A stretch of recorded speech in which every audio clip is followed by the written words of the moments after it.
प्रणाम प्रणाम प्रणाम। आप सभी लोगों का बहुत बहुत स्वागत है आज के सत्र में। आज हम लोग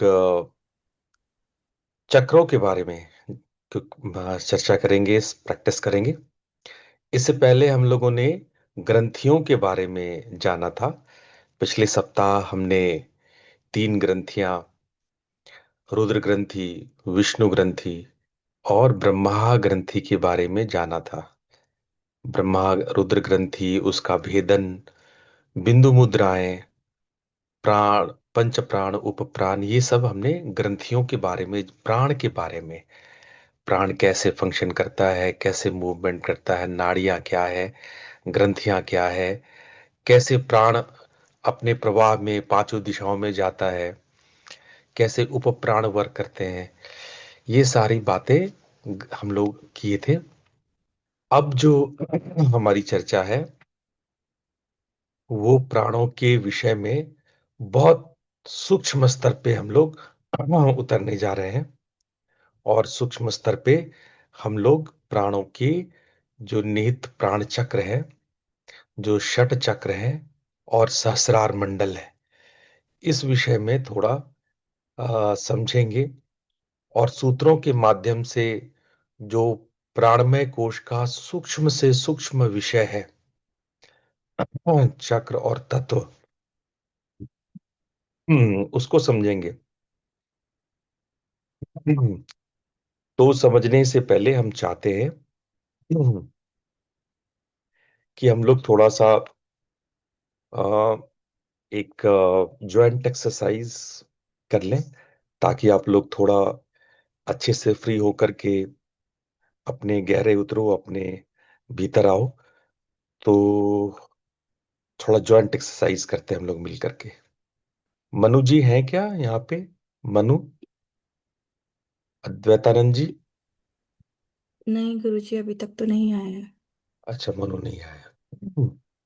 ठीक है, तो कोई बात नहीं। आप लोग मेरे गाइडेंस में कर लो।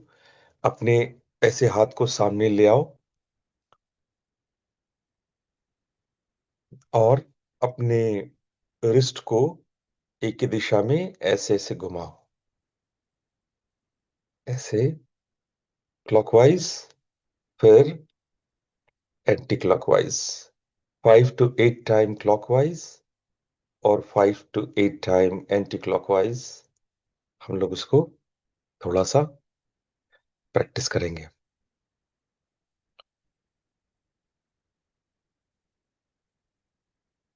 हम्म अब हम लोग कोहनी का एक्सरसाइज। हाथ को मोड़ो, फिर फैलाओ, फिर मोड़ो, फिर फैलाओ, फिर मोड़ो, फिर फैलाओ, फिर मोड़ो, फिर फैलाओ, फिर मोड़ो, फिर फैलाओ। ऐसा 5 to 8 टाइम्स करो। ये हमारे कोहनी का एक्सरसाइज हो गया। अब कंधों का एक्सरसाइज।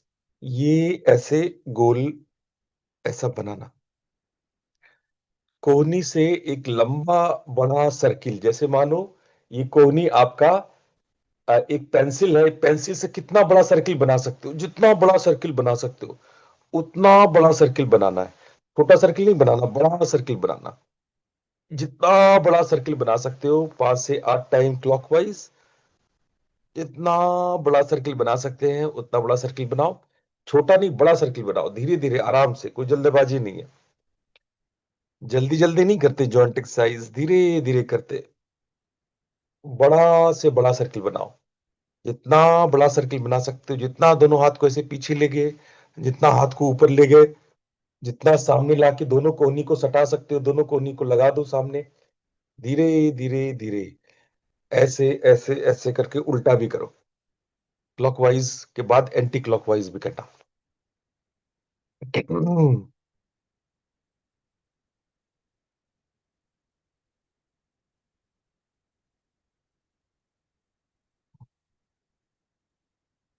अब थोड़ा गर्दन की एक्सरसाइज करेंगे। गर्दन को दाईं तरफ, बाईं तरफ, दोनों तरफ ऐसे टिल्ट करेंगे। कान को कंधे के पास लगाने की कोशिश करेंगे।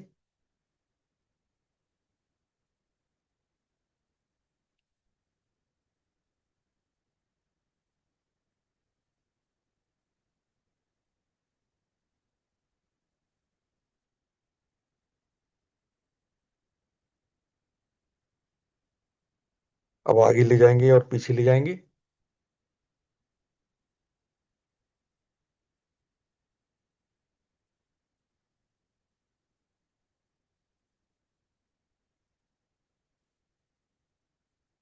अब दाएं और बाएं घुमाएंगे।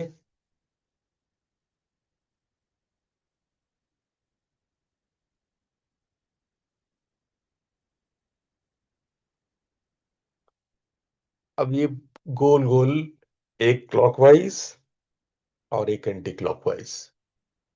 एक बार क्लॉकवाइज, एक बार एंटी क्लॉकवाइज।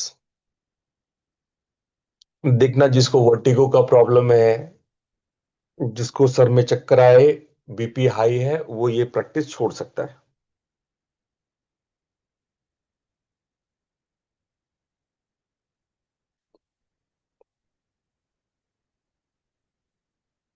तो गर्दन की एक्सरसाइज हो गई, कंधे की एक्सरसाइज हो गई, कोहनी की हो गई, रिस्ट की हो गई।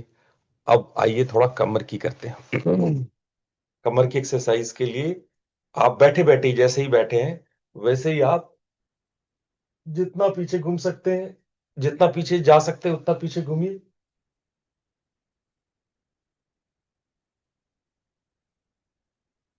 जितना पीछे जा सकते हैं उतना पीछे आराम से घूमिए। जैसे बैठे हैं वैसे ही। कमर में कमर में होना चाहिए मूवमेंट, है ना, कमर से मूवमेंट होना चाहिए। जितना कमर को आप पीछे की तरफ ले जा सकते हैं, आप उतना ट्विस्ट कीजिए, कमर कमर से झुकी घूमिए। रीढ़ की हड्डी सीधी रखिए।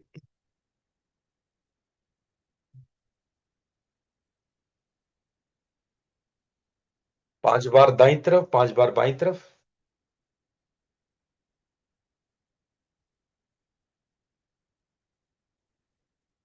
मेरे पास अभी व्यवस्था नहीं है, स्टूडियो नहीं है, मनु जी आए नहीं है। तो हम लोग बाकी का जो पैरों का ट्विस्ट है वो कल कर लेंगे। इसको कहते हैं पवन मुक्तासन सीरीज 1। तो मनीषा जी जरा मनु को याद दिला दीजिएगा कि पवन मुक्तासन सीरीज 1। मन हाँ जी, मनु जी आ गए। मनु जी आ गए। मनु जी जी सीरीज 1 प्रणाम कराएं। जी। वो ये अभी थोड़ा सा सेटअप अच्छा का ठीक है, दिक्कत चलो है। कल कल कल करा लेना, कल करा ठीक है लेना, कल। कोई बात नहीं, कल करा लेना।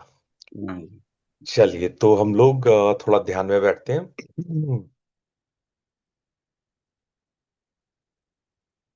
पूरे शरीर को बिल्कुल स्थिर कर लीजिए।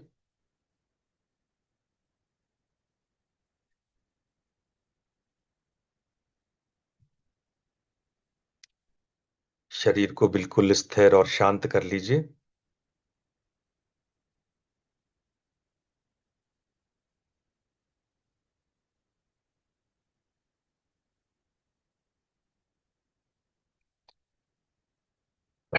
जब शरीर स्थिर हो तो श्वास पे आइए।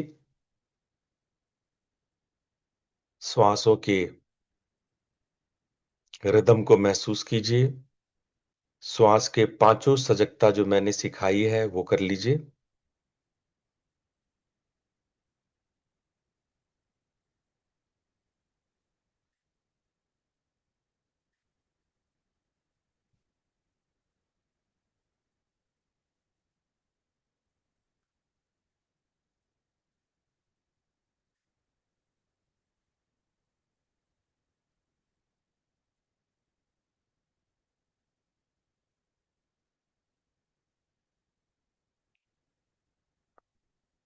श्वास के अंतराल पर ध्यान दीजिए। और इस प्रकार से हम धीरे धीरे अंतर्मुखी होते जाएंगे।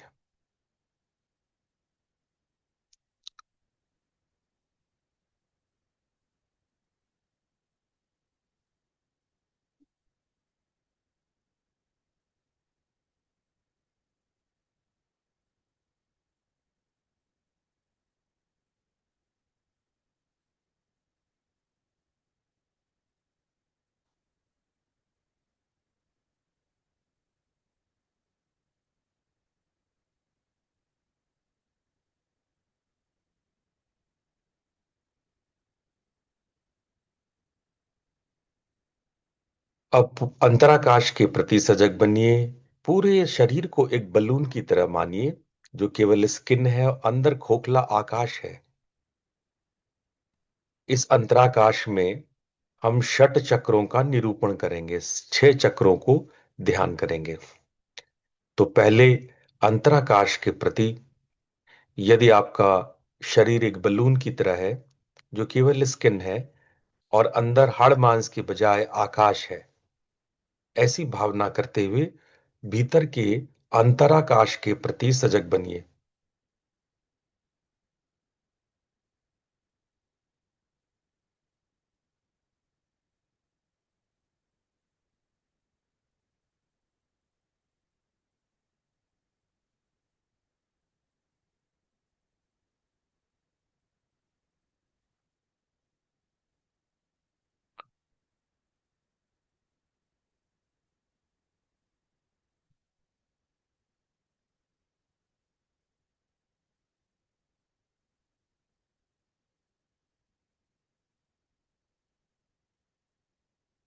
जब आप अंतराकाश के प्रति सजग हो जाएं, तो उसको श्वास से जोड़िए।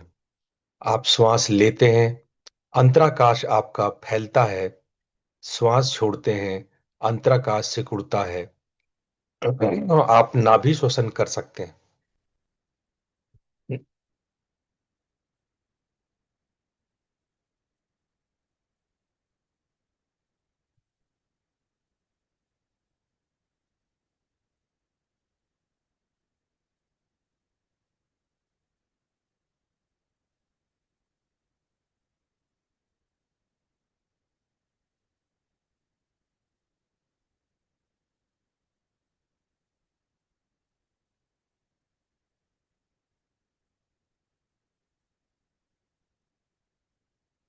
अब आप चक्रों का ख्याल करेंगे हमारे साथ।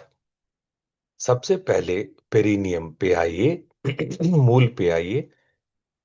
इस चक्र को बोलते हैं मूलाधार। वहां पर एक दिए की तरह एक लौ को जलाइए आपके मूलाधार पे, जहां पेरिनियम मूल है आपका। और मन ही मन मूलाधार, मूलाधार, मूलाधार ऐसा बोलते हुए वहां एक दिया जलाइए।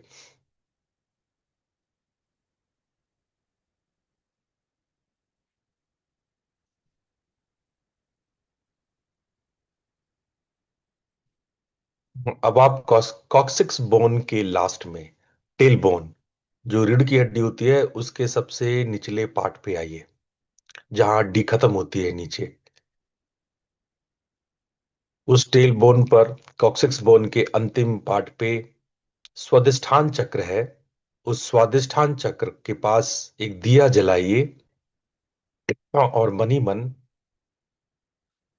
स्वादिष्ठान, स्वादिष्ठान, स्वादिष्ठान, स्वादिष्ठान ऐसा जाप कीजिए।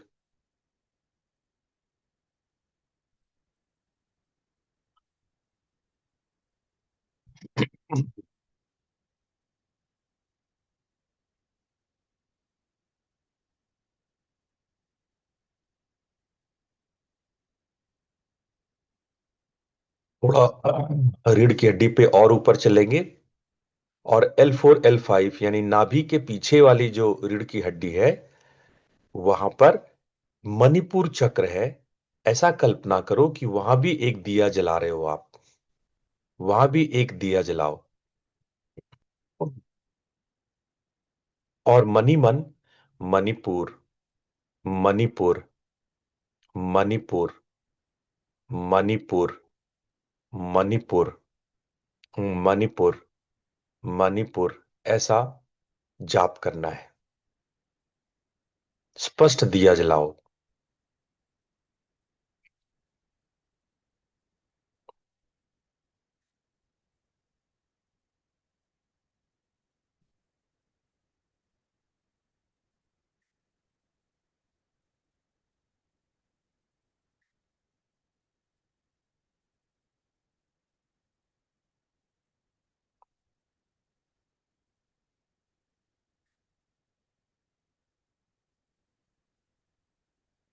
अब थोड़ा और ऊपर चलेंगे, और हृदय के पीछे वाली जो रीढ़ की हड्डी है, आपका जो हार्ट है, दिल है, उसके पीछे जो रीढ़ की हड्डी है, उधर आप, ठीक हृदय के पीछे जो रीढ़ की हड्डी है, उधर आप एक दिया जलाओ, और ये चक्र कहलाता है अनाहत चक्र। तो मनी मन बोलेंगे अनाहत, अनाहत, अनाहत, अनाहत, अनाहत, अनाहत, और उधर एक दिया जलाएंगे।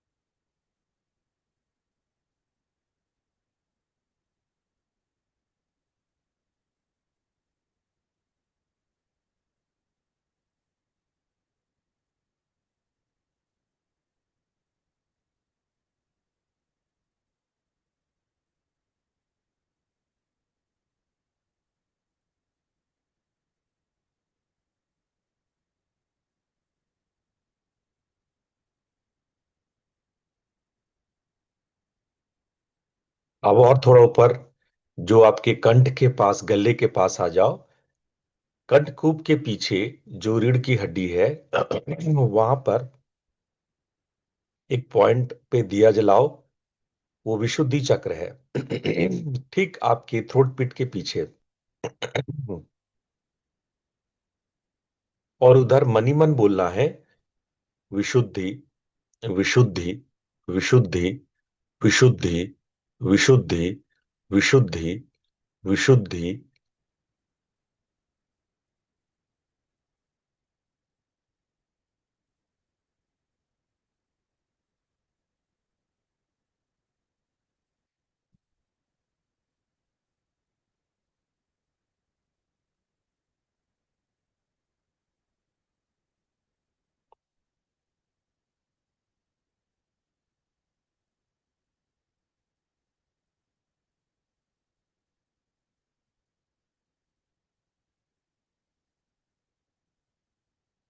और अंतिम चक्र पे आएंगे, आज्ञा चक्र, जो ठीक आपके सर के बीचों बीच है, पोन्स के ऊपर, ब्रेन के बीचों बीच, जहां मेड्यूला ओब्लंगेटा, यानी पोन्स के ऊपर, ठीक सर के बीचों बीच, उधर आज्ञा चक्र, वहां भी एक दिया जलाएंगे, और मनी मन बोलेंगे आज्ञा, आज्ञा, आज्ञा, आज्ञा, आज्ञा, आज्ञा।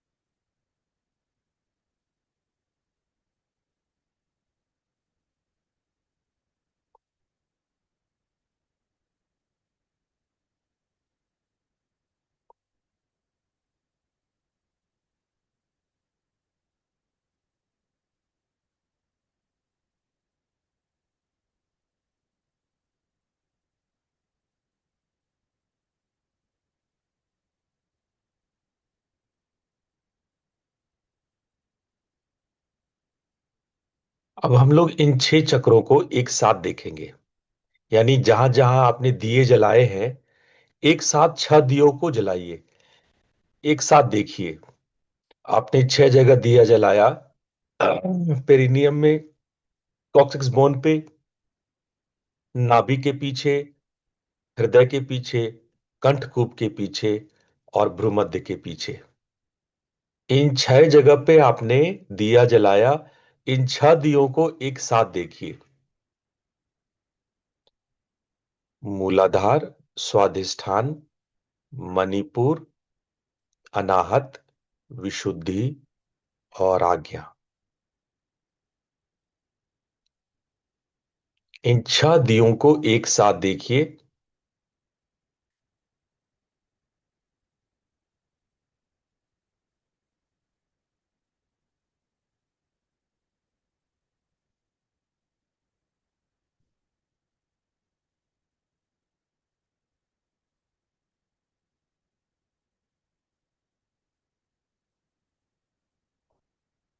इन 6 दियों को देखते हुए हम लोग ओम मंत्र का उच्चारण करेंगे 3 बार और शांति पाठ साथ साथ करेंगे।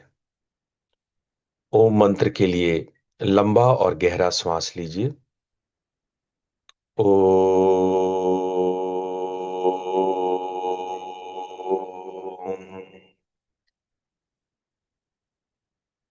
ओ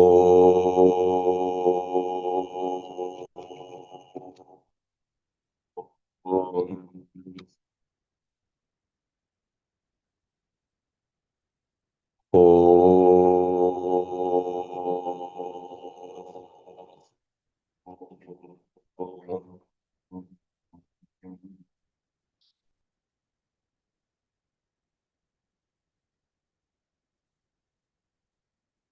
ओम असतो मा सद्गमय तमसो मा ज्योतिर्गमय मृत्योर्मामृतं गमय। ओम शांति शांति शांति। दोनों हथेलियों को आपस में रगड़ते हुए अपनी आंखों पर रखिए। धीरे से अपनी आंखें खोल लीजिए।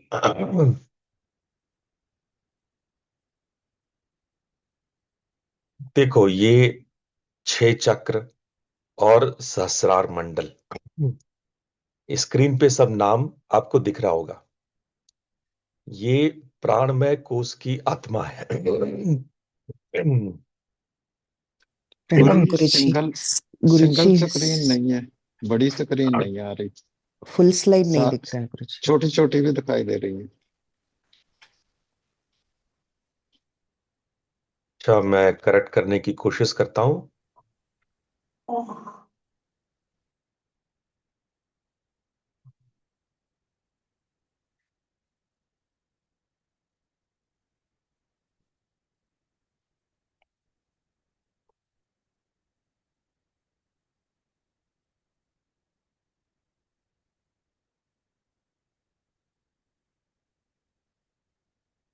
अभी हो रहा है? अभी दिख हो रहा है? दिख रहा है गुरुजी। हाँ थैंक जी, यू। ठीक हो गया जी।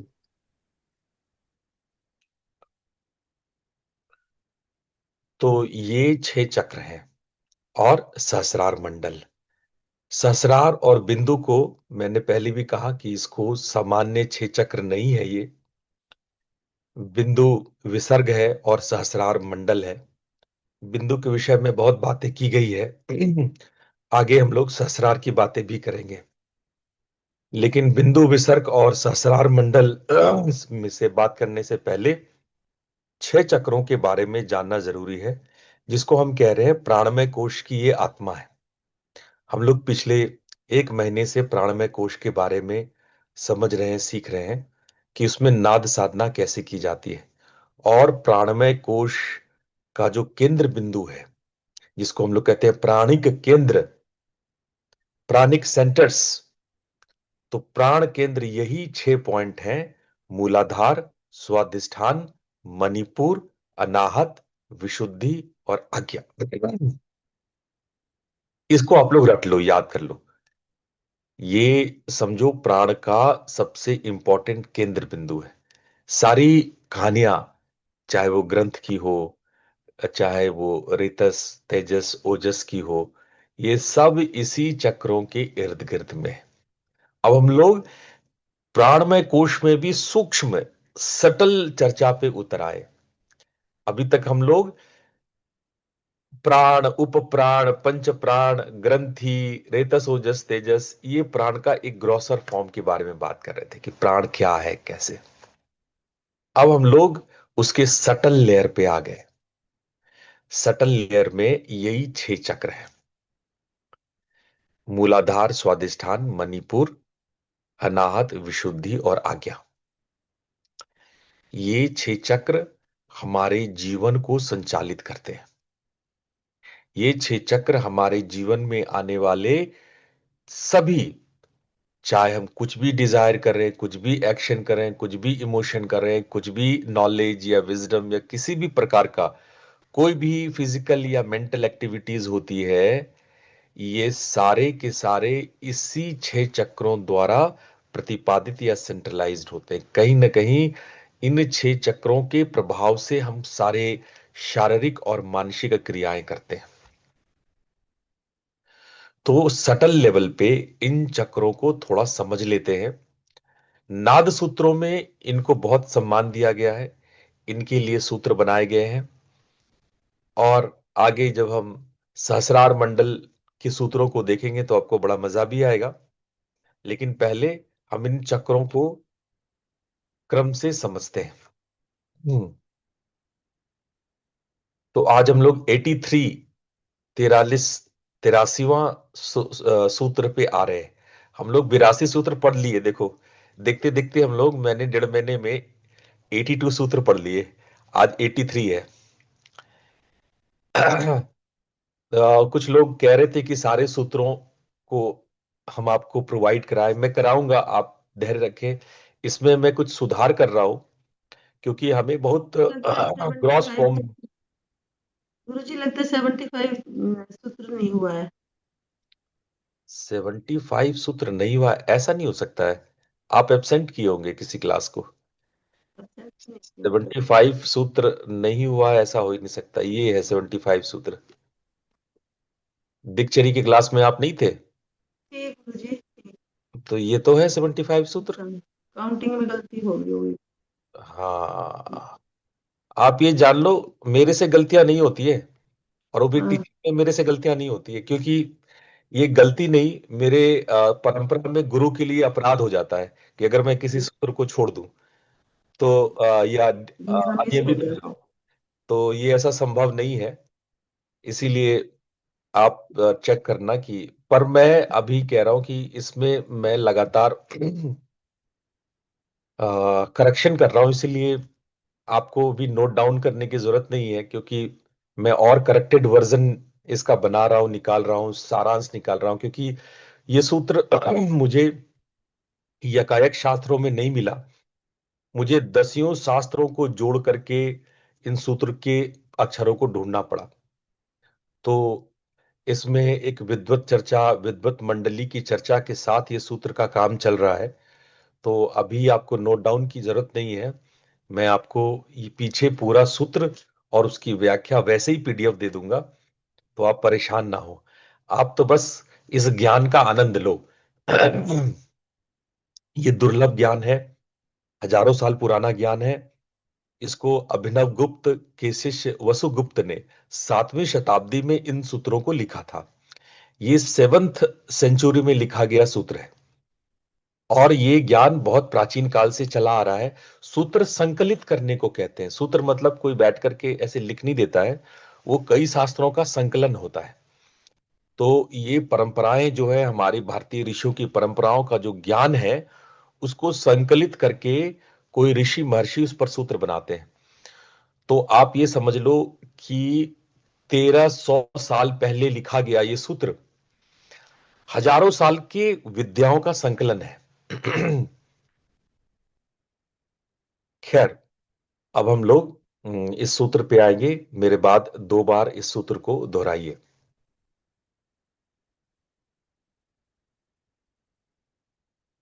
चक्र नाद ध्यानात चेतो स्थैर्यम, नाद धारणायां मनः शांति।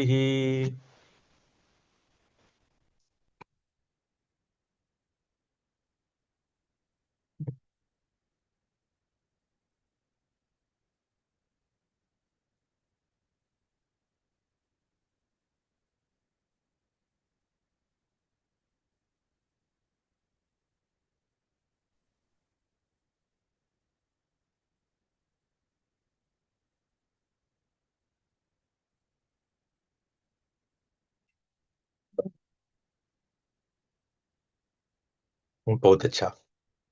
देखो, सूत्र कह रहा है कि जब आप चक्रों पर ध्यान करते हैं और उसके भीतर जो फ्रीक्वेंसी है, जो प्राण का प्रवाह है, उसका नाद है, उस पर जब आप ध्यान करते हैं, अपनी चेतना को उस पर स्थिर करते हैं, तब धारणा जो है वो एकदम नादमयी हो जाता है। मनः शांति ही, मन की अपने आप शांति हो जाती है।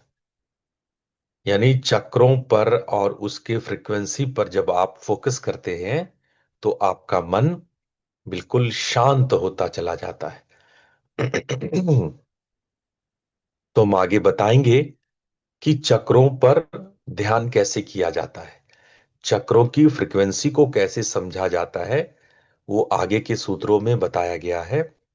फिलहाल सूत्र कहता है कि जब चक्रों और उसकी फ्रीक्वेंसी को, उसके भीतर निहित नाद पर अगर हम अपने चेतना को स्थिर करते हैं तो मन शांत हो जाता है, नादमयी हो जाता है।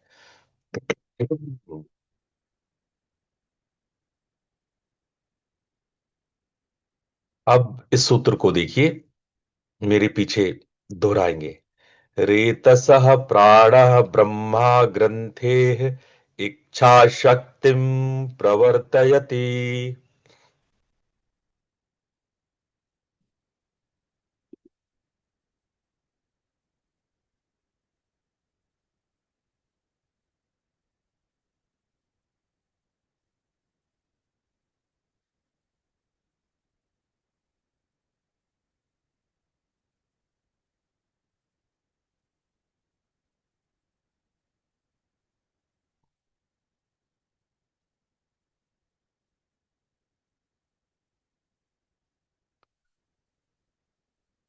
बहुत बढ़िया।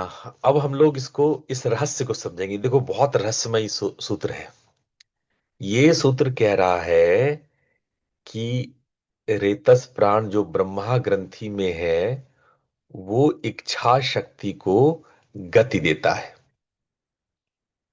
ये एक प्राइम लाइन है। इस लाइन को आप समझ गए तो बड़े गहरे गूढ़ रहस्य को समझ जाओगे। इस रहस्य को आप लोग ऐसे समझो कि आपके अंदर में इच्छाएं होती है। अच्छा, ठीक है। पहले हम रेतस पे आते हैं। आपको मैंने ब्रह्मा ग्रंथि बताई थी। ब्रह्मा ग्रंथि में आप लोगों को मैंने याद करो क्या बताया था कि ये तामसी ग्रंथि है, जिसमें एनर्जी अपने पोटेंशियल फॉर्म में होती है। ठीक है, यही बताया था ना कि एनर्जी अपने पोटेंशियल फॉर्म में होती है। तो एनर्जी का पोटेंशियल फॉर्म क्या है, जरा इस पर थोड़ा हम लोग दिमाग लगाते हैं। दिमाग लगाओगे तो बहुत अच्छी अच्छी चीजें, बातें समझ में आएंगी। पोटेंशियल एनर्जी का मतलब होता है कि वो एनर्जी अभी काइनेटिक नहीं हुई, मतलब वो एनर्जी अभी एक्शन में नहीं हुई है, डायनामिज्म में नहीं आई है। वो केवल आपके मन में एक शक्ति को थामे हुए है। वही शक्ति आतुर है किसी कार्य को करने के लिए। ऐसी शक्ति को हम लोग बोलते हैं इच्छा। जैसे आपकी इच्छा होती है कि मैं एक जूता खरीद लूं। ठीक है, मान लो ये आपकी इच्छा होती है और आप जूता देखते हैं अपने अलग अलग, ऑनलाइन चेक करते हैं, ऑफलाइन जाकर के दुकानों में जाके देखते हैं, 10 लोगों से पूछते हैं कौन सा जूता खरीदना है, कैसा जूता, कौन सा बढ़िया। ये आप क्या कर रहे हो? आप पोटेंशियल, अपनी इच्छा को पोटेंशियल दे रहे हो। और जैसे ही वो पोटेंशियल एनर्जी इतनी बढ़ जाती है कि वो अब काइनेटिक में चेंज हो जाए, डायनामिज्म में चेंज हो जाए, तो वो रेतस से तेजस में बदल जाता है।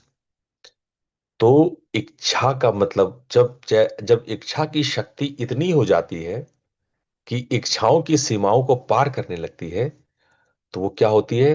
वो इच्छा क्रिया में बदल जाती है। तो रेतस क्या है? इच्छा शक्ति है। अगर इस प्राण को हम लोग एक मेंटली समझने की कोशिश करें, कि इसको हम मानसिक रूप से इसको समझें, तो ये प्राण क्या है? ये प्राण है इच्छा शक्ति। ठीक है। ब्रह्मा इच्छा करते हैं, एको हम बहुत से आमी, और बहुत सारे हो जाते हैं। ब्रह्मा की इच्छा करने से बहुत सारी सृष्टि होने लगती है। ऐसा नहीं है ब्रह्मा जी जो है छेनी हथौड़ा लेकर के बैठ करके पृथ्वी कर रहे हैं, बना रहे हैं, ऐसा नहीं है। वो इच्छा करते हैं। ब्रह्मा जो है इच्छा शक्ति है। जो रेतस प्राण है वो इच्छा शक्ति है। इच्छा शक्ति जब आप इच्छा करते हैं तो वो स्वरूप लेता है। अब जो सबसे इंटरेस्टिंग बात यहां पे है, जो इन सूत्रों में आप लोग को सिखाया बताया जाएगा, कि इच्छा भी दो प्रकार की होती है।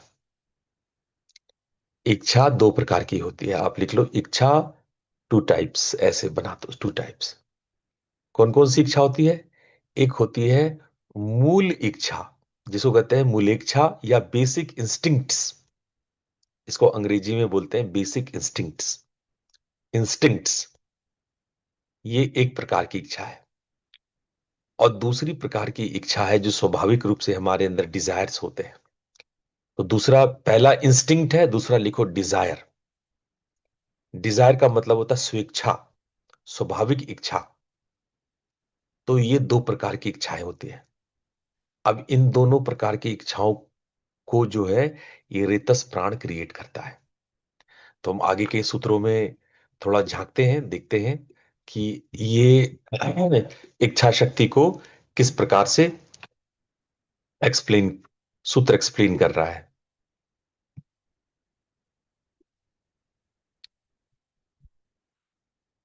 मेरे बात दोहराएंगे, लंबा सूत्र है, इसको दो बार धीरे धीरे आराम आराम से पढ़ेंगे, कोई बात नहीं।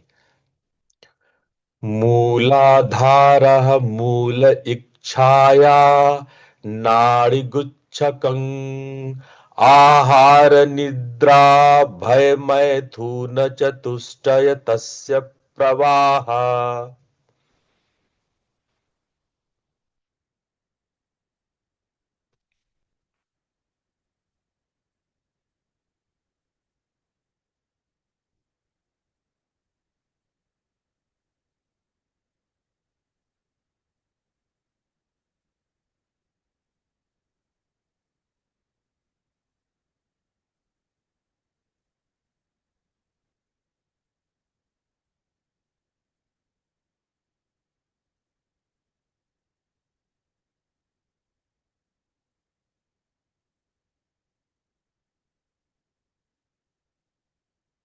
बहुत अच्छा।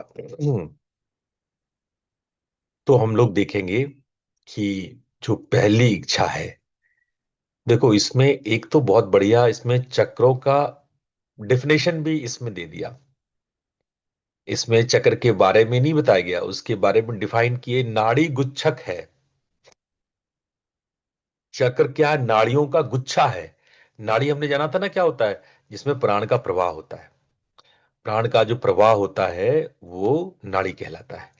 जैसे जब नदी बहता है तो उसे किनारे बन जाते हैं, नदी की एक पैसेज बन जाता है ना, वैसे ही जहां से प्राण निकलता है वो पैसेज बनाता है, उस पैसेज को कहते हैं नाड़ी। और ये नाड़ियों का जो गुच्छक होता है उसको कहते हैं चक्र। ठीक है। तो ये एक शब्द में उन्होंने चक्र का डेफिनेशन दे दिया कि नाड़ी गुच्छक है, नाड़ी का गुच्छा है। ठीक है। उसके बाद वो दूसरा शब्द देते हैं मूल इच्छायाम, यानी बेसिक इंस्टिंक्ट्स। एक तो मूलाधार जो है वो नाड़ी का गुच्छक है, उसके बाद बेसिक इंस्टिंक्ट है। बेसिक इंस्टिंक्ट के बारे में आगे सूत्र बताते हैं। आहार निद्रा भय मैथुन, ये चार बेसिक इंस्टिंक्ट होते हैं। ये चार इंस्टिंक्चुअल डिजायर हमारे भीतर होती है। ये हमारे सबकॉन्शियस में काम करता है। आप चाह करके भूख पैदा नहीं करते हो, चाह करके निद्रा पैदा, आप सोचोगे सोने तो नींद नहीं आएगी। कभी आप कोशिश करना कि चलो आज जाते हैं अच्छे से सोएंगे, और लेट जाओ और सोने की कोशिश करो।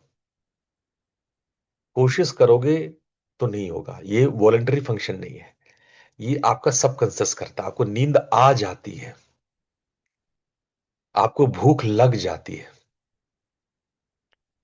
यदि आपकी आपके स्वयं की इच्छा से आप चाह लो और भूख लग जाए, चाह लो और सो जाए तो समझो आपको बीमारी हो गई, यू आर सिक।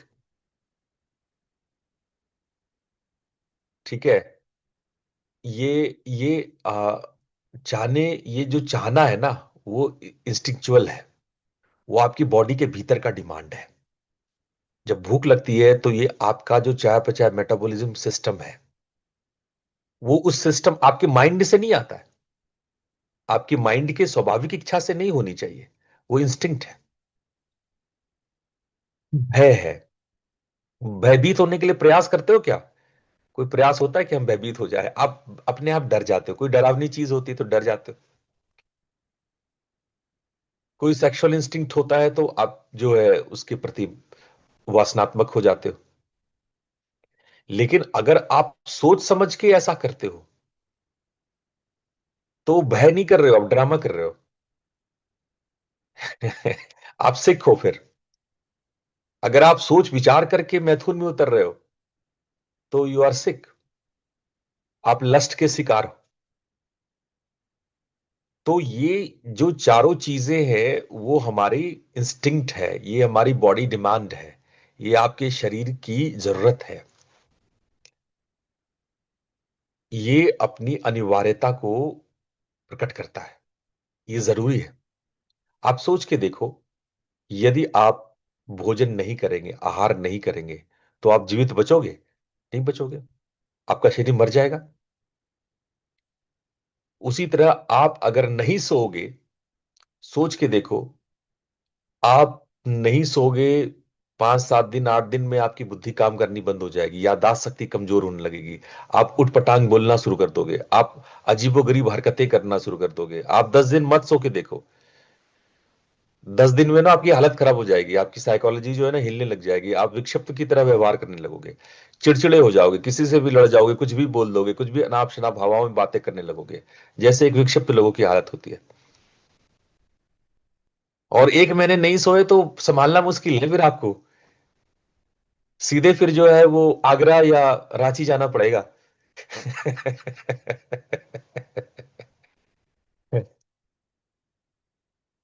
तो नींद आपके मन को बचा के रखता है, जीवित रखता है।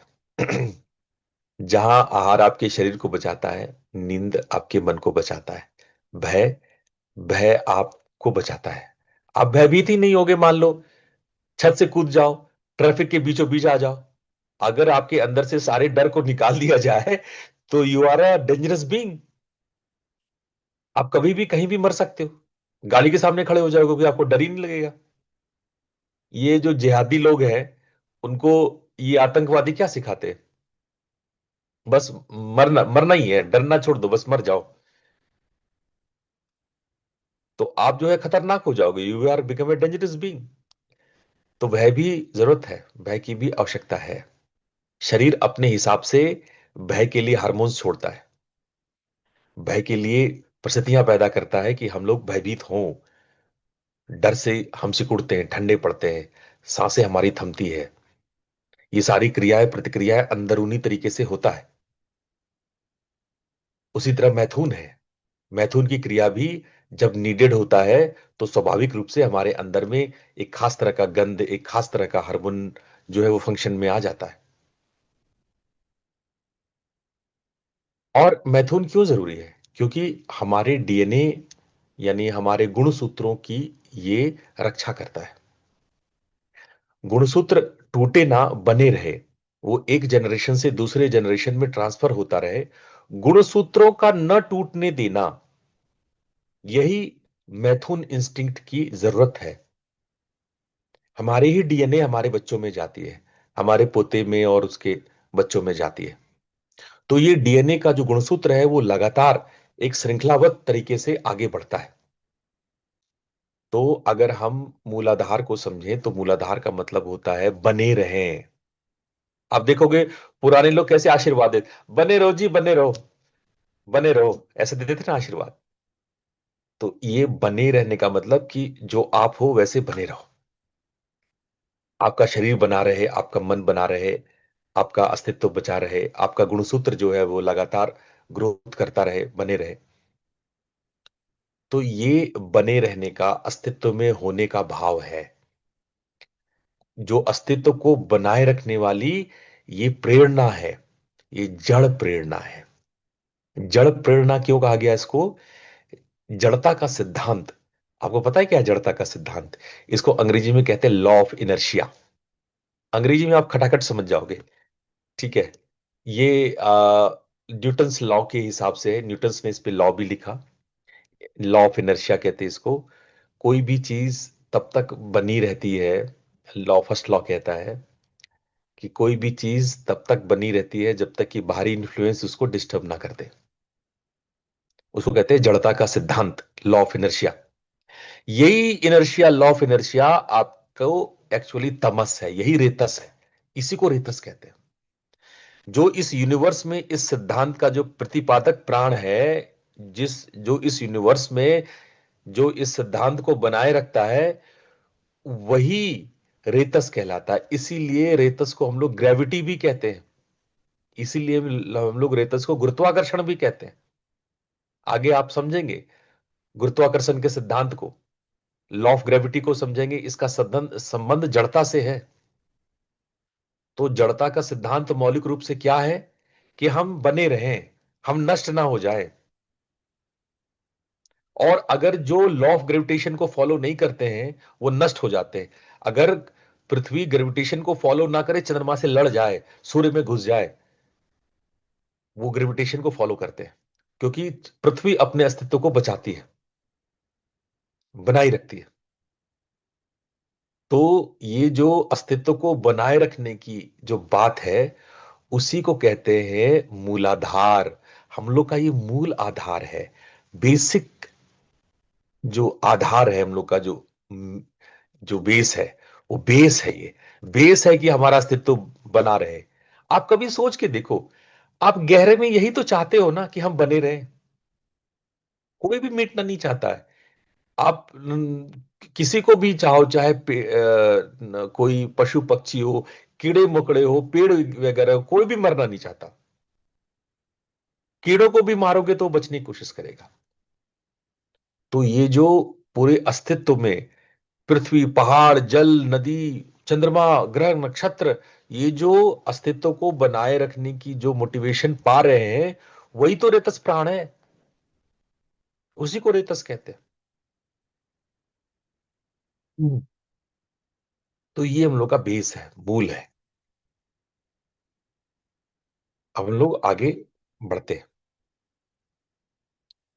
अच्छा, एक और बात, ये जो चार चीजें हैं, बेसिक इंस्टिंक्ट, इसी को सिंबलाइज फॉर्म में एक मूलाधार को एक ऐसा कमल के रूप में बताया जाता है जिसकी चार पंखुड़ियां हैं, जिसकी चार पेटल्स हैं। तो चार ही पेटल, बहुत लोग हमसे पूछते हैं कि गुरुजी मूलाधार में चार ही पेटल क्यों है, मूलाधार के सिंबल में चार ही पेटल क्यों है? तो यही चार पेटल है, यही जो चार बेसिक इंस्टिंक्ट है ना, यही चार बेसिक इंस्टिंक्ट आप मूलाधार की चार पेटल्स है। ठीक है। अब आओ अगले सूत्र में।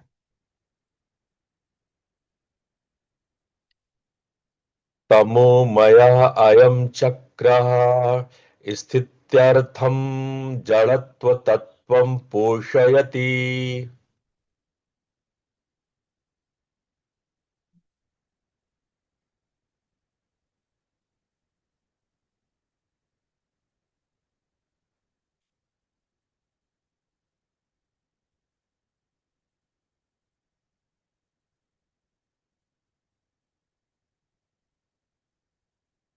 बहुत सुंदर।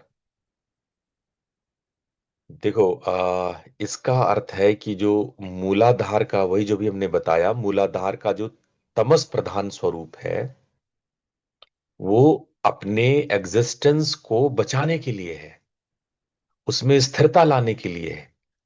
तो इसलिए जो धारण शक्ति, उसको कहते हैं धरा धारण शक्ति, ये धरती है, धारण करने की शक्ति है। तो मूलाधार तमस का ये अर्थ है कि इसमें जड़ता, स्थिरता और संरचना है। संरचना कैसा? जो उसको अस्तित्व में बनाए रखे, सर्वाइवल फॉर द फिटेस्ट। इस सूत्र का डार्विन के सूत्र से बहुत मिलता जुलता अर्थ है, जिन्होंने कहा सर्वाइवल फॉर द फिटेस्ट।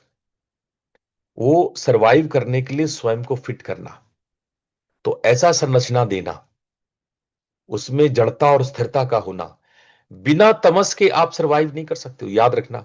तमस खत्म कि आपका सर्वाइवल खत्म।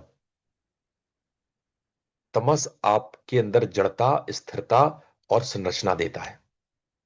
जड़त्व के बिना आप जीवित नहीं रह सकते, असंभव है। अभी हमने देखा मूलाधार के जो 4 पेटल्स हैं, जो बेसिक इंस्टिंक्ट हैं, आहार निद्रा भय मैथुन, कैसे हमारे लिए अस्तित्व का ताला है। इसको तंत्र में मूलाधार को अस्तित्व का ताला कहते हैं, द लॉक ऑफ एग्जिस्टेंस। एक बार खुला कि अस्तित्व खत्म, एक बार खुला कि अस्तित्व खत्म। और कुंडलिनी जब जगती है तो यही होता है, आपका अस्तित्व भी खत्म हो जाता है, मूलाधार ही खत्म हो जाता है। तो तंत्र में मूलाधार को कहा गया अस्तित्व का ताला, जो हमें इस शरीर को स्थिरता देता है, इसको सुरक्षित रखता है और नीचे की तरफ धारित रखता है, इसको बांध के रखता है, इसको गुरुत्वाकर्षण में बांध के रखता है। अब आइए अगले सूत्र में स्वादिष्ठान को समझते हैं।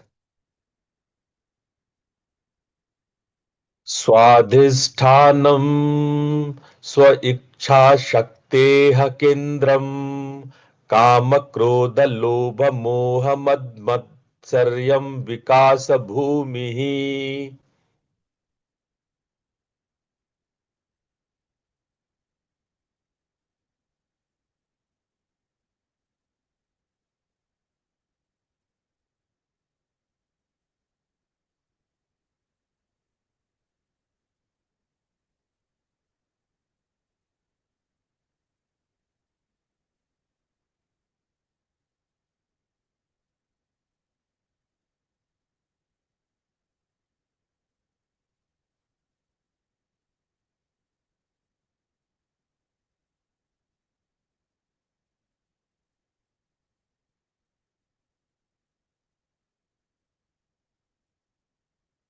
बहुत अच्छा। तो ये सूत्र आपको बता रहा है स्वाभाविक इच्छाओं यानी डिजायर्स। अगर मूलाधार, अगर आपका सेंटर ऑफ इंस्टिंक्ट है, तो स्वादिष्ठान है सेंटर ऑफ डिजायर। इंस्टिंक्ट और डिजायर में फर्क आप समझो। ये इंस्टिंक्ट और डिजायर अलग अलग चीजें हैं। डिजायर हम अपनी इच्छा से कर लेते हैं, इंस्टिंक्ट स्वाभाविक हम लोग को मिला हुआ है, गुण है, वो आपके सबकॉन्शियस का वो पहलू है, तो उसका डायमेंशन है जो आपको बनाए रखता है। लेकिन यहां पे हम अपनी इच्छा से अपना विस्तार करते हैं। तो ये जो स्वादिष्ठान है विस्तार यति, यानी विस्तार करने की एनर्जी है, जो एनर्जी आपको विस्तार करने के लिए प्रेरित करे, जो एक्सपांड करने के लिए, एक्सपेंशन करने के लिए जो मोटिवेट करे, वैसी पोटेंशियल एनर्जी, वैसी इच्छा स्वादिष्ठान कहलाती है। आ रही बात समझ में? ये टर्म का अर्थ समझो, स्व अधिष्ठान, जहां आपका स्व अधिष्ठित हो, जहां आपका सेल्फ एग्जिस्ट करता हो, जहां आपका सेल्फ एग्जिस्ट करता हो, स्व अधिष्ठान, उसको कहते हैं। ये ऐसा मोटिवेशनल पॉइंट, ऐसा मोटिवेशनल एनर्जी जो आपके स्व को स्थिर आधारित करता है। आपका स्व कैसे आ, आता है? आपका स्व क्या है? आपका स्व है आपका विस्तार। इस बात को समझो, स्व विस्तार कैसे है, ये आगे भी काम आएगा। इस स्व को समझो, स्व क्यों विस्तार है, हम क्यों फैलना चाहते हैं, हम क्यों विस्तार करना चाहते हैं। हमारे पास लाख रुपए है तो हम 10 लाख चाहते हैं, 10 लाख रुपए है तो 1 करोड़ चाहते हैं, 1 करोड़ है तो 10 करोड़ चाहते हैं, एक गाड़ी है तो 2 गाड़ी चाहिए, एक मकान है तो 2 मकान चाहिए। क्यों चाहिए? क्यों विस्तार चाहते हो आप? कभी सोचो, हमारी चेतना में विस्तार की बातें क्यों हैं? हम क्यों फैलना चाहते हैं, क्यों विस्तार करना चाहते हैं? आपके विस्तार करने का कारण क्या है? विस्तार करने का कारण है कि आपकी जो परम चेतना है वो अनंत है, वो इनफाइनाइट है। आपको इतने थोड़े से में संतोष नहीं है। आप जिस परमात्मा के अंश हो, वो परमात्मा सर्वगुण ऐश्वर्य संपन्न, सर्वगुण संपन्न ऐश्वर्य में जीते हैं। उस सर्वगुण संपन्न सर्वाधिक समृद्ध ऐश्वर्य महान परमात्मा के आप अंश हो, तो आप इतने छोटे से में कैसे संतुष्ट हो जाओगे? आपके भीतर का जो असंतोष है वो स्वाभाविक है, लेकिन उसका प्रवाह गलत है। उसका प्रवाह जो है, आपने संसार को पाने में आपको लगा कि संसार में फैल जाएं तो हम परमात्मा हो जाएंगे, हम संतुष्ट हो जाएंगे, हम सेटिस्फाइड हो जाएंगे। आपने सोचा कि 10 लाख रुपए हो जाए, 20 लाख रुपए हो जाए तो हम सेटिस्फाइड हो जाएंगे। हमारे एक शिष्य हैं, उन्होंने एक दिन मेरे से कहा कि गुरुजी, मेरी आप जॉब लग नहीं रही है, कुछ कृपा कर दो। मैंने बोला ठीक है। बोला क्या चाहिए? बोला कि 1 लाख का जॉब, बस जिंदगी में अगर 1 लाख रुपए मिल जाए महीने के, उसके बाद मैं सब कुछ छोड़ करके सिर्फ आपका ध्यान साधना आराधना खूब करूंगा। बस महीने के 1 लाख रुपए मिल जाए गुरुजी।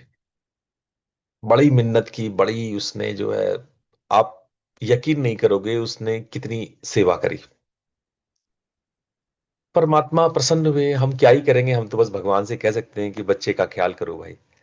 कृपा हुई, 1 लाख रुपए का जॉब हो गया। आपके ही बीच में कोई एक है, उन्हीं की कहानी सुना रहे हैं हम, कोई बाहर की कहानी नहीं सुना रहे।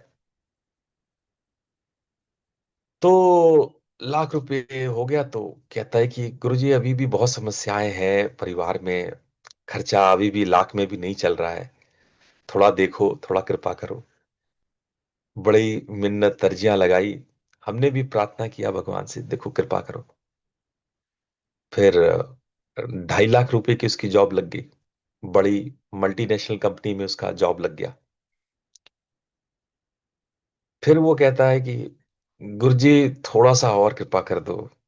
हम बोले भाई 2.5 लाख रुपए में तो मैं 4 परिवार पाल लूं, तुम 2.5 लाख रुपए में भी सेटिस्फाई नहीं हो रहे हो। नहीं नहीं गुरुजी कृपा कर दो, बस आखिरी कृपा कर दो। तो 5 लाख रुपए, अब वो अपने जॉब के साथ साथ उसको कुछ और सेटिंग हो गई, वो 5 लाख रुपए कमाने लगा। मैंने पूछा कि भाई अब तो तुम 5 गुना ज्यादा कमा रहे हो, कुछ है कहानी आगे, कुछ साधना उधना करना है? अगला कहता नहीं गुरुजी 10 लाख जब हो जाए ना, अब मुझे पता चल गया पैसे कैसे कमाने हैं, अब वो 5 का 10 करना मुझे आ गया है। 10 लाख अगर हो जाए ना, तो फिर आप देखना, मैं फिर पूरी तरह से समर्पित, मैं पूरी तरह से। और मैं आपको कह दे रहा हूं, ये आप ही लोग के बीच का कोई बंदा है, ये आदमी वहां भी नहीं रुकेगा। ये लोभ और लालच का कोई अंत नहीं है। आप असीम पाना चाहते हो, लेकिन रास्ता गलत चुन लिया आपने। असीम संसार से नहीं पाई जाती है, असीमित या इनफाइनाइट अध्यात्म में या परमात्मा में है। इनफाइनाइट परमात्मा की सत्ता है। आप संसार में लोभ में फंसोगे तो आप अपने जिंदगी को बर्बाद कर दोगे, डिस्ट्रॉय कर दोगे। और बहुत लोग भगवान की कृपा को, अपने प्रारब्ध को, जो कृपा से उनको धन दौलत मिला है, जो सुविधाएं मिला है, उसको वो सोचते हैं टेक इट इजी, चलो ठीक है, ये तो कुछ भी नहीं है, जो मिला है उस पर ध्यान नहीं देते। लेकिन लोभ लालच इतना बढ़ा लेते हैं, हमें ये भी चाहिए वो भी चाहिए।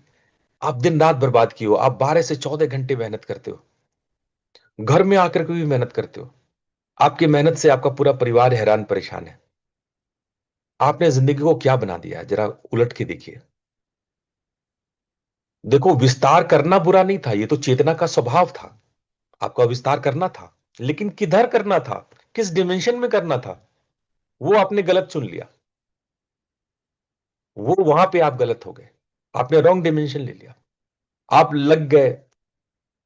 यही बात, ये सूत्र जो है बहुत इंपॉर्टेंटली कह रहा है कि ये जो हम लोगों का विस्तार है, वो विस्तार हम कहां से करते हैं? अपने काम क्रोध लोभ मोह मद और मत्सर्य से करते हैं। यही जो हमारा काम, क्रोध, लोभ, मोह, मद, मत्सर्य, यहां से जब हमारी ऊर्जा प्रवाहित होने लगती है, ये जो हमारी स्व इच्छा। अच्छा, एक और बात बता दूं, ये काम, क्रोध, लोभ, मोह, मद, मत्सर्य अच्छी चीजों के लिए भी हो सकती है। वृत्तयः पंचतयः क्लिष्टाः अक्लिष्टाः, ये क्लिष्ट भी हो सकती है, अक्लिष्ट भी हो सकती है।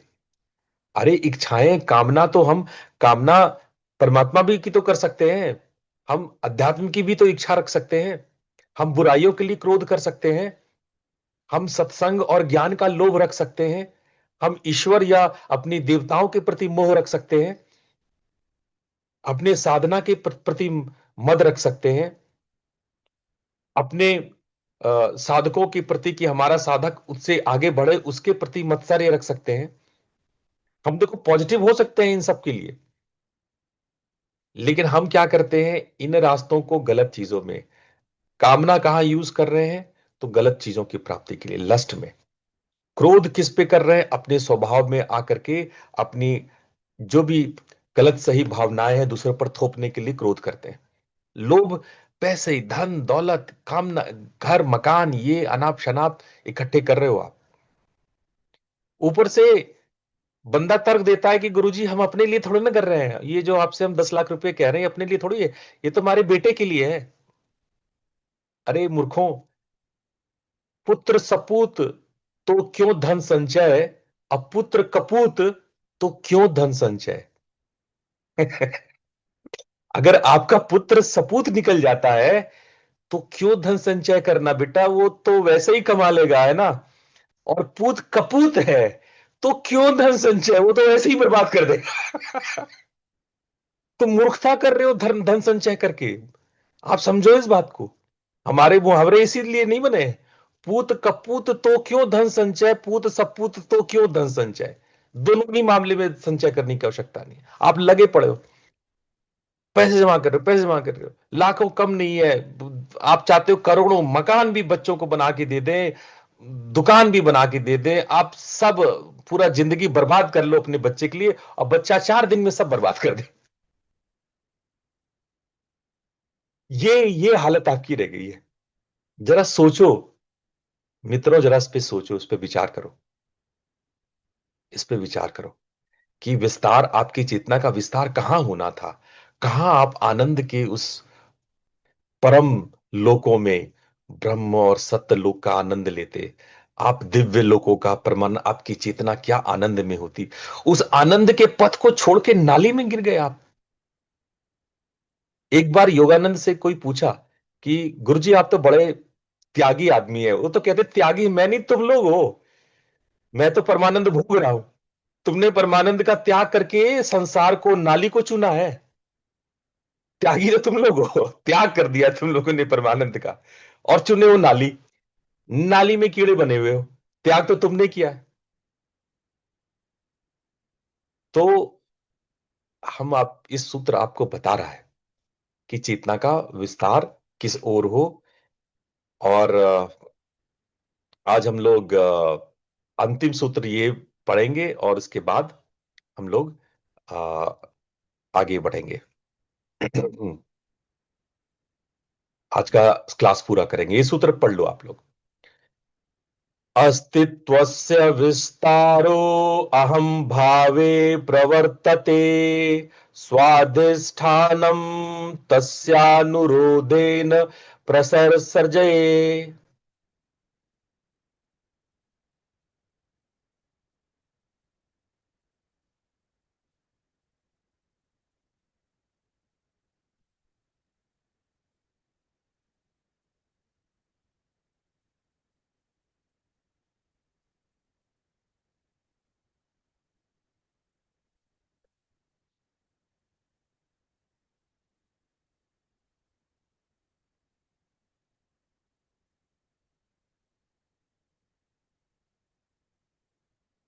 बहुत बढ़िया। तो देखो, यही बात जो मैं कह रहा था, इसमें कितनी स्पष्टता से लिखा है कि अस्तित्व केवल बने रहने की बात नहीं, केवल मूलाधार की इंस्टिंक्ट नहीं है अस्तित्व, केवल अस्तित्व फैलना भी चाहता है। स्वाधिष्ठान चक्र विस्तार की इच्छा है, सेल्फ एक्सपेंशन है। अहमिक कहते हैं इसको, अहमिक केंद्र, सेल्फ एक्सपेंशन का सेंटर है ये। जीवन केवल टिका नहीं रहना चाहता, वह बढ़ना, फैलना और अपनापन स्थापित करना चाहता है। यह विस्तार का आग्रह अहंकार का मूल है। यहीं से आपका सेल्फ ईगो डेवलप होता है कि मैं ये हूं, मेरा ये विस्तार है, ये मेरा है, ये मेरी है, मेरा घर, मेरा कार, मेरे बच्चे, मेरा मेरा मेरी, जितना भी मेरा मेरी है। आपके अहंकार का कुचक्र जहां से शुरू होता है वो यहीं से होता है। जहां मूलाधार मैं हूं था, वो अब चेंज होके मैं और बनूं, और फैलूं, और विस्तृत हूं, ये होने लगता है। लेकिन प्रॉब्लम, मैं बार बार कह रहा हूं, विस्तार होने में नहीं, ये तो आपका स्वभाव है, आप तो विस्तार हो गई, क्योंकि आप अनंत हो, आप उसी अनंत सत्ता के अंश हो। आप थोड़े में नहीं मानोगे, लेकिन ये थोड़ा क्या है इसको समझो, और ज्यादा अनंत क्या है उसको समझो। हमने गलत समझ डेवलप कर ली, और हमारी इस अविद्या के कारण, इस इग्नोरेंस के कारण, इस गलत चक्कर के कारण हम संसार में उलझते जा रहे हैं, कर्म बनाते जा रहे हैं, कर्म के कर्म बनाते जा रहे हैं, अपने जीवन को पीड़ित और पीड़ित, मुश्किल और मुश्किल, जटिल और जटिल बनाते जा रहे हैं। तो आज हम लोग बहुत महत्वपूर्ण सूत्र समझे इच्छा के विषय में, और मूलाधार, स्वाधिष्ठान, इन दोनों चक्रों के विषय में हम लोगों ने गहरी बातें की। हम लोग कल फिर 6 बजे अगले चक्रों के विषय में समझेंगे, जानेंगे, और थोड़ा ज्वाइंट एक्सरसाइज भी करेंगे। तो मैं मनु जी से आग्रह करूंगा कि जो फर्स्ट 10 मिनट्स है, आप ज्वाइंट 10 मिनट में आपको ज्वाइंट एक्सरसाइज कराना है, जिसको हम लोग कहते हैं पौन मुक्तासन भाग 1। तो जी आप गुरुजी। कल ये कराएंगे 10 मिनट, उसके बाद थोड़ा सा 5 मिनट ध्यान कर लेंगे चक्रों पे, 10 मिनट, उसके बाद फिर हम लोग आगे के चक्रों को जानेंगे, सीखेंगे। आप सभी लोग का प्रणाम, आपका दिन शुभ रहे, खूब आनंद में जाए। प्रणाम। प्रणाम प्रणाम गुरुजी। प्रणाम गुरुजी, धन्यवाद। धन्यवाद गुरु जी, प्रणाम। प्रणाम गुरुजी। बहुत धन्यवाद प्रणाम गुरुजी। गुरुजी। धन्यवाद। प्रणाम गुरुजी।